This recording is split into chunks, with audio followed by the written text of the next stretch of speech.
Sinong mag-aakala na itong EDSA, yung dating napaka-traffic, mahina ang traffic, ngayon ay medyo maluwag na dahil sa mga Duterte, dahil sa mga project ng build yung mga additional na tulay dyan sa Pasig.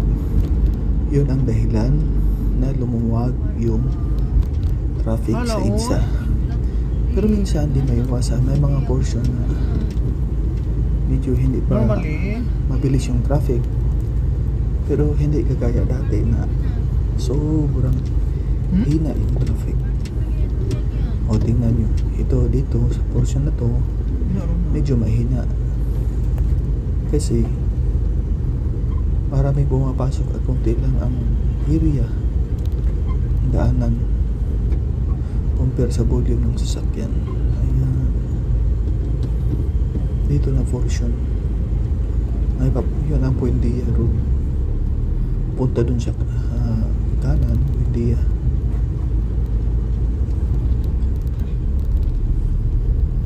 Nilagyan nila ng barrier dahil sa bus, exclusive for bus. Ayun o. Yan, medyo maluwag na dyan sa malapit sa Ayala. Tingnan nyo. Ayun, maluwag na. Pero during sa peak time, lalo na pagtrabaho, marami talagang sasakyan. So medyo talaga traffic, pero yung iba namang kasing traffic dahil sa mga barrier, concrete barrier, dapat i-minimize yung portion. May mga portion na kailangan tanggalin yung mga concrete barrier. Yan, diba maluwag dahil yan sa Duterte admin. Ginawa ng paraan, nagawa ng mga tulay across sa Pasig River. Ilang tulay yan, ang daming tulay, 4 siguro na tulay, kaya lumuwag na dyan kasi pwede na makadaan doon sa BGC, doon sa Mandaluyong, punta Mandaluyong.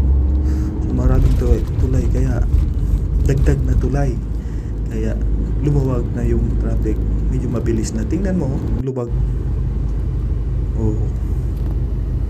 Ito naman yung sa Ayala. Binidyohan ko mula sa Ayala sa Triangle Garden. Yan sa gilid. Ito ay papuntang EDSA pa rin. Ayun.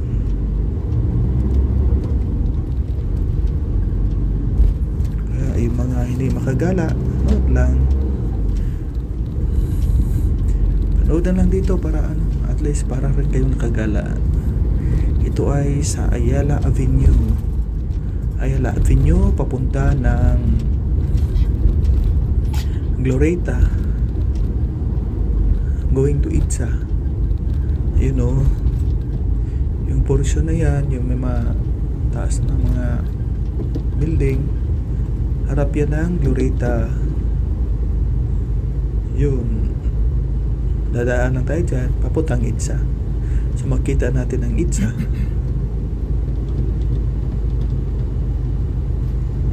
Medyo medyo ma-traffic. Siyempre may traffic light is. Ayun, stop and go na naman. You know.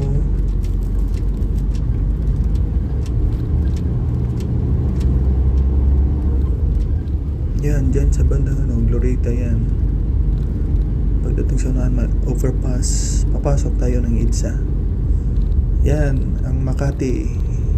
Mga hindi nakapunta dito, tingnan nyo dito, at least mapansin nyo.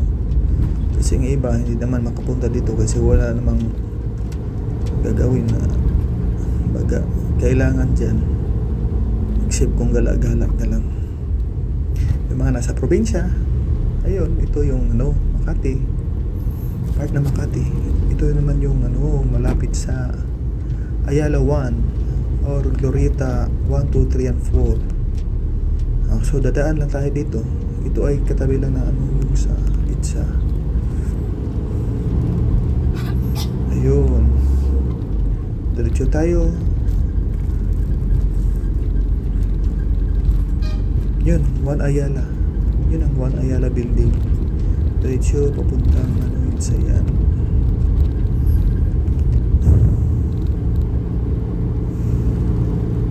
Ayun, papunta tayo ng overpass. Dadaan tayo ng overpass papuntang EDSA. Tingnan yung EDSA, medyo maluwag na compared sa dati na halos hindi magalaw ang sasakyan. Pero may time sa peak time na ano, sa portion lang naman ng ano, yung sa Mandaluyong kasi may concrete barrier nakakos ng ano, delay.